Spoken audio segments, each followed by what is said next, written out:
Welcome to the Real Japan podcast. We're here to help you cut through the noise and make planning that dream trip to Japan, well, simple. And let's be honest, that first big step, the flight, it's often the toughest part financially. Exactly. It can feel like the ultimate gatekeeper, right? The cost of just getting there can really impact everything else you want to do. Totally.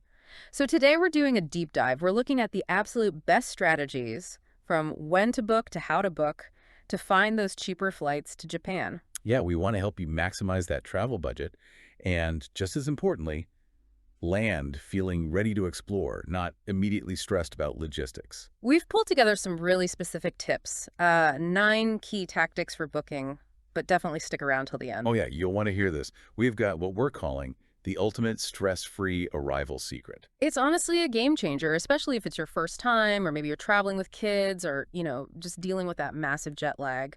And just quickly before we get into all that, remember the full package, all these tips, plus direct links to book everything we talk about. It's all waiting for you. Yep, just head over to therealjapan.com. The link's right there in the description. Okay, let's get started. The biggest price factor, it seems, is always timing. Japan seasons are famous, but when's the actual sweet spot for finding cheaper tickets? Timing really is crucial. If your main focus is just saving money on the flight, you're generally looking at the shoulder seasons or slightly off-peak times. So like right after the big holidays. Exactly. Think January through March, once that New Year rush is over, and then again in the autumn, maybe September through November. Those tend to be the lowest fare periods. Okay. And it probably goes without saying, but flying midweek, Tuesday or Wednesday, almost always cheaper than a Friday or Sunday flight. Right. Standard advice, but always worth repeating. What about the times we absolutely need to avoid if budget is key, besides the obvious Christmas and New Year? Well, the big one everyone knows is early April, peak cherry blossom season. Prices just skyrocket. And the crowds are intense too, I hear. Oh, absolutely, especially in places like Kyoto and Tokyo. It's beautiful, yes, but maybe not the most relaxing experience. Then you've got the main summer months, July and August. Very expensive. Right. And that's also when Japan gets incredibly hot and humid, isn't it? It is. It's a real double whammy, high prices and pretty challenging weather. So if summer's the only time someone can travel. You could aim for the edges, early June sometimes, or late August. June, in particular, can sometimes fall into a slightly lower fare category before the real summer peak hits. You might snag a better deal then. Okay. And for autumn leaves, when's best for flights? For the best chance at seeing foliage and getting decent flight prices, booking for a late October into early November is probably your best bet. Good to know. So knowing when is vital, but where you fly into also matters, right? Japan has quite a few international airports. It does. Several major gateways. For Tokyo, you've got the 2 big ones. Narita, which has historically been the busiest international hub. Right, handles a lot of long haul. Exactly. And then there's Haneda, which is much, much closer to central Tokyo. Okay, so they both serve Tokyo. Yeah. Why is Haneda generally the better recommendation, especially for budget-conscious travelers? Primarily location. While flight prices might be similar sometimes, getting from Haneda into downtown Tokyo is significantly faster and cheaper. Ah, the ground transport factor. Yeah. Narita can easily take 90 minutes, maybe more, and cost quite a bit on the express train. Haneda, often just 30-40 minutes on a local line or monorail. It makes a difference right after a long flight. Makes sense. And beyond Tokyo? Definitely don't overlook Kansai International. That's K-I-I-X near Osaka. Great for exploring Western Japan. There's also Chubu Centre near Nagoya, good for Central Japan. And then regional hubs like Nuchitos up in Hokkaido or Fukuoka down in Kyushu. That's a key point. Maybe flying into Osaka or Fukuoka actually fits your travel plans better and could save you money compared to automatically defaulting to Tokyo. Precisely. Always check those alternative airports. All right, let's shift gears to the actual booking process, the tactics. We've got 9 specific strategies here, the real nuts and bolts of saving money. Okay, yeah. Timing sets the stage, but these are the moves you make when you're actually searching. Number 1, flexibility. But let's be clear what that means. It's not just being flexible about the month, is it? Not at all. It's about the specific days. Flying on a Tuesday versus a Saturday can mean hundreds of dollars difference. You really need to check, say, 3 days before and 3 days after your ideal date. And using alert tools. Absolutely critical. Google Flights, Kayak, Skyscanner, which is a big favorite for many travelers, set up price alerts for your desired routes and dates. They'll email you when the price drops so you can jump on it. Okay, tip 2 involves budget carriers. Airlines like AirAsia, Scoot, Peach. Now, I have to ask, aren't these the ones known for lots of extra fees, especially for bags? That's a fair point. And yes, you need to be careful with low-cost carriers or LCCs. Their base fares look great, but checked bags, seat selection, even water can cost extra. So when do they make sense? We generally recommend them more for shorter flights into Japan from other Asian countries, or, very commonly, for flying within Japan itself. Ah, for domestic hops. Exactly. If you're flying Tokyo to Sapporo, it's maybe 90 minutes. You don't really need fancy service. And the savings, even after adding a bag fee, can be substantial compared to the full service carriers or even the Shinkansen sometimes. Just, do the math first. Got it. Okay, booking strategy timing. Do you always have to book way in advance, like 6 months out? Well, that's one solid approach. For those really popular times, like cherry blossom season and or autumn, booking 4 to 6 months ahead is often wise. Things fill up. But there's another way. Yes, the opposite strategy exists too. Hunting for last-minute deals or the elusive airfares. Which brings us to tip 5, joining discount flight clubs. And you mentioned airfares. What exactly are those? An airfare is basically a mistake. The airline or a travel site screws up the pricing, maybe a currency conversion glitch, a missing fuel surcharge, something like that. And the price can be ridiculously low. Oh, yeah. Like 50% off or even more sometimes. Flight clubs, like Jack's Flight Club is a well-known one, specialized in finding these. But here's the catch. You have to be fast. Incredibly fast. Sometimes these fares only last for minutes or maybe an hour before the airline catches the mistake and pulls the price. You need to be ready to book instantly, no hesitation. Wow. Okay. High risk, high reward. Oh, yeah. Moving back a step to number 4, the reality check about direct flights. Yeah, the convenience of flying direct internationally, it almost always comes at a premium price. You really have to be open to connecting flights. So looking for routes with layovers. Exactly. Coming from Europe or North America, look for maybe one stop, a short hop, say London to Helsinki, then the main leg to Japan. But be smart about layover times. What's the risk with short layovers, like under 2 hours? The main risk is your checked luggage not making the connection. It happens surprisingly often with tight transfers. Okay, so how do we avoid that nightmare if we're booking connections to save money? 2 main things. 1, try to book flights within the same airline alliance, Star Alliance, Oneworld, SkyTeam.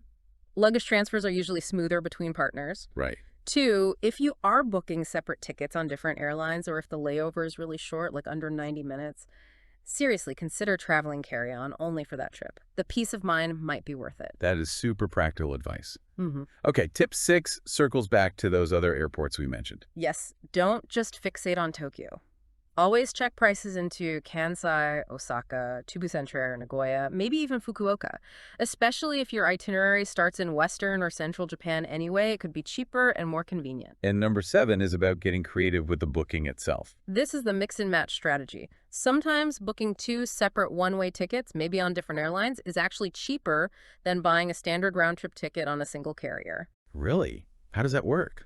For instance, you might find a good deal flying to Japan on, say, Japan Airlines, but the return is cheaper on a budget carrier like Zapair, or maybe even connecting through another Asian city on a different airline. It takes more searching, but the savings can be significant. Interesting. Okay, tip 8, using what you might already have, loyalty programs. Absolutely. Don't let those airline miles or credit card points just sit there. Flights to Japan are a fantastic way to redeem them, either for a completely free flight, plus taxes, or often a very welcome cabin upgrade on that long 14-hour flight. Is there a rule of thumb for getting good value? A common benchmark is trying to get at least, say, 1.5 cents per point in value compared to the cash price of the ticket. But honestly, using points for comfort on a super long flight, sometimes the value is just in the better experience. True. And finally, tip number 9 sounds simple, but subscribe to everything. Pretty much. Airlines, especially the Japanese ones like ANA and JAL, use their email newsletters and social media feeds to announce flash sales and offer promo codes. Ah, so those limited time offers. Exactly. Sometimes a really good deal might only be available for 24 or 48 hours, and the email list or Twitter feed is the first place you'll hear about it. So sign up for several airlines that fly your potential routes. Okay, wow. That is a lot of different angles to consider. It really sounds like finding cheap flights to Japan requires, well, diligence. It really does, especially now with travel demand being so high, prices are fluctuating constantly. It's a combination of patience, flexibility, and using these tactics together. And just a reminder, that full list of all 9 tips, plus the links to the tools and airlines we mentioned, is all compiled for you over at therealjapan.com. Right. So moving on from booking, Hmm. let's touch on the flight itself and arrival. How long are people actually going to be stuck on a plane? It's good to set expectations. From the U.S. West Coast, you're looking at roughly 9 to 11 hours. East Coast, more like 13 to 16 hours. It's a long time in the air. Yeah. And from London or Western Europe? Typically around 12 hours, maybe a bit more, depending on the route. It's a significant journey, no doubt. Okay, so you land, you're tired. The next big thing people think about is often the Japan Rail Pass. Is it still the automatic go-to? It's convenient, definitely, especially if you plan on doing a lot of long-distance train travel on consecutive days, like Tokyo to Kyoto to Hiroshima, for example. But the price went up recently, didn't it? It did, quite significantly. So now, more than ever, you absolutely have to calculate if it saves you money based on your specific planned train journeys. Use an online calculator. And what's the alternative? Often, for trips focusing more on one region, say just exploring Kyushu or the Kansai area around Osaka and Kyoto, one of the regional rail passes is a much better deal. They're cheaper and tailored to specific areas. Good point. And the visa situation is generally straightforward for many visitors, right? Thankfully, yes. For tourism, stays up to 90 days, passport holders from many countries, US, UK, Canada, Australia, most EU nations don't need a visa.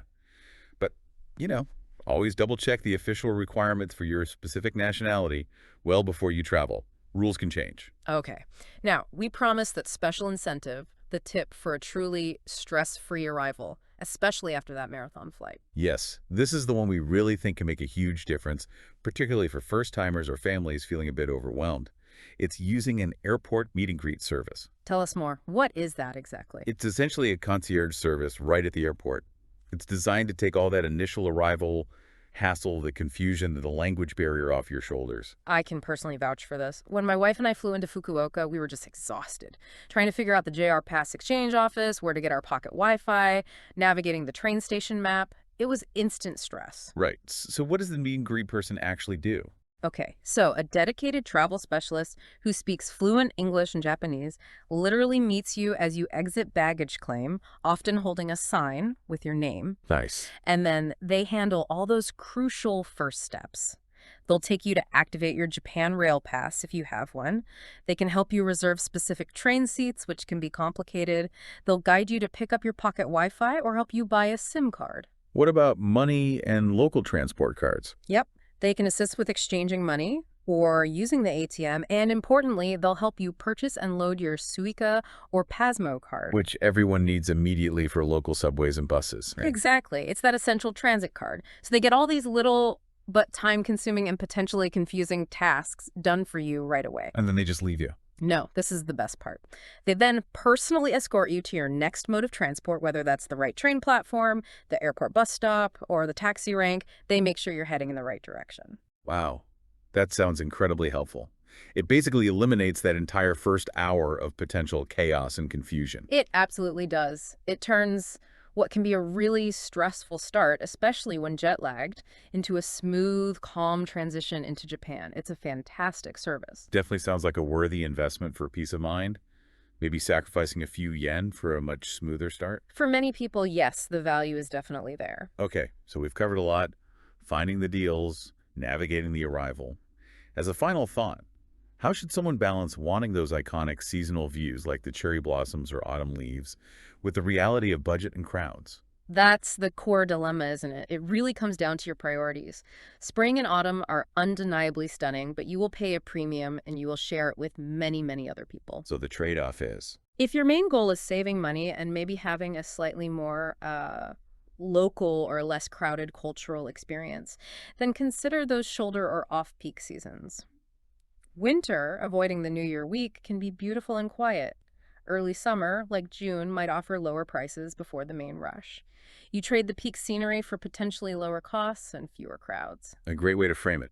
It's about what kind of trip you value most. Exactly. Well, thank you for joining us for this deep dive into cracking the code on cheap flights to Japan right here on the Real Japan podcast. And don't forget everything we talked about, all those tips, the strategy breakdown, and the link to look into that meet and greet service. It's all waiting for you at therealjapan.com. Link is in the description. And one last thing, if you're feeling like you want some personalized hands-on help planning your entire Japan adventure, making sure you get the best value and build the perfect itinerary, do check out our premium trip planning services.